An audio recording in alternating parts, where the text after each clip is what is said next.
In the United States, they're counting down to the presidential election. Less than a month to go. Both sides are on a campaigning blitz. On Saturday, Donald Trump was at Coachella. That's in the U.S. state of California. He was holding a rally there. And the choice of venue was strange. California is a blue state. It's a Democratic stronghold. In 2020, Donald Trump lost the state by almost 30 percentage points, 3-0. And this time should be no different. Especially because this is Kamala Harris's home turf. She was born and raised in this state. She was Attorney General here. So Donald Trump's decision to campaign in California was a bit odd. But what made headlines about this rally was something else. The arrest of a man on the same day, close to where Trump was going to speak. The man's name is Vem Miller. He's 49 years old. He was driving a black SUV near the location when he was stopped at a security checkpoint. His car was searched. Guess what the police found? Illegal weapons, a shotgun and a loaded handgun. Also fake press passes, passports and driver's licenses. So Miller was taken into custody, only to be released later on bail. The Secret Service believes that he poses no threat to Trump and that this incident has no bearing on the security arrangements. But the local police disagree. They say that they stopped a third assassination attempt on Donald Trump. You're asking me right now? I probably did have deputies that prevented the third assassination attempt. If we are that politically lost, that we have lost sight of common sense and reality and reason, that we can't say that, holy crap, what did he show up with all of that stuff for and loaded guns, and I'm going to be accused of being dramatic? We have a serious, serious problem in this country because this is common sense and reason. You heard him. This was the Riverside County Sheriff. And this is all very politically charged, the atmosphere in the U.S. Critics say that he's a Republican. He supported Trump in the past. And he says that Miller was plotting to kill Donald Trump. The Secret Service, though, sees no threat. So there's a clear divide here. The local police says it's an assassination bid. Federal agencies say it wasn't. We cannot verify either version. But you don't really have to be an expert to know that a man carrying weapons and fake IDs should be a problem.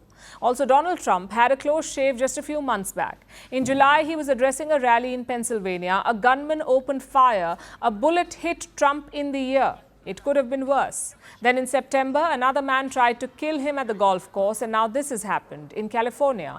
These assassination bids have become a big issue in the presidential election. They're also firing up Donald Trump's supporter base. Here for President Trump today. We've been here for an hour. We went to the Glendale rally. He is the man. We loved our secure borders, and our economy was great. We had jobs. We want him back. We want our country back. Go Trump. I just wanted to come to show support for Trump. He's our last hope. The fake news media has ruined this country and ruined a lot of people, and they gaslight everybody. So it's important to show your support and show that this movement is huge and that this is who we need to run our country. And it's showing in the national polls. In July, Joe Biden dropped out of the presidential race. Kamala Harris took his place. By September, she was leading in most national polls, opinion polls. But those gains have now been erased. Look at the ABC Ipsos poll. Last month, Kamala Harris had a 6-point lead. This month, it has come down to 2 points, a 2-point lead. Harris is at 50%, Trump at 48%. Then there's the NBC poll. Last month, Harris had a 5-point lead in this poll. This month, the two candidates are neck and neck. Both are at 48%. And these were the national polls. Let's also look at the swing states. It's a mixed picture here. In Pennsylvania, which is now being called the most important state, there is some good news for Kamala Harris. She's leading by 3 points. But in Arizona, Donald Trump is ahead. He's at 51% compared to Harris's 46%. So basically, both candidates are locked in a dead heat. Which brings us to the question, how did Kamala Harris's lead erode?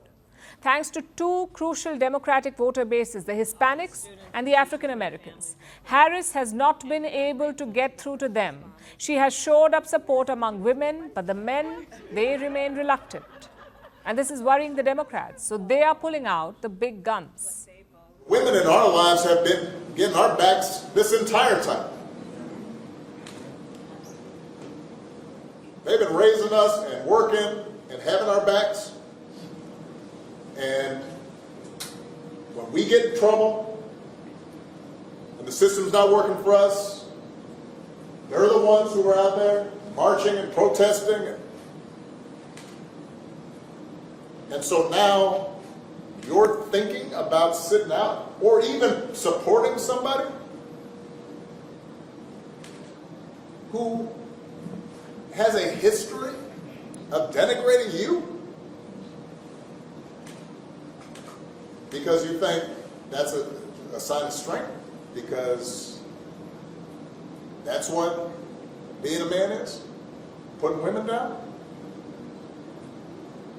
That's not acceptable. That's not, this shouldn't even be a question. Some strong words there by Barack Obama. He is like Batman for the Democrats. Every time they're in trouble, Obama enters the picture, and you can understand why. He's still very popular. The party's voter base loves him. So who better to rally them? But will Barack Obama's words be enough? Will they give Kamala Harris the boost that she needs? Guess we'll find out in about 3 weeks. Firstpost decodes the U.S. election, explains how America chooses its president, your primer on the race to the White House, everything you need to know about how America votes, and its global implications. U.S. Election Explained, every Monday and Thursday only on Firstpost.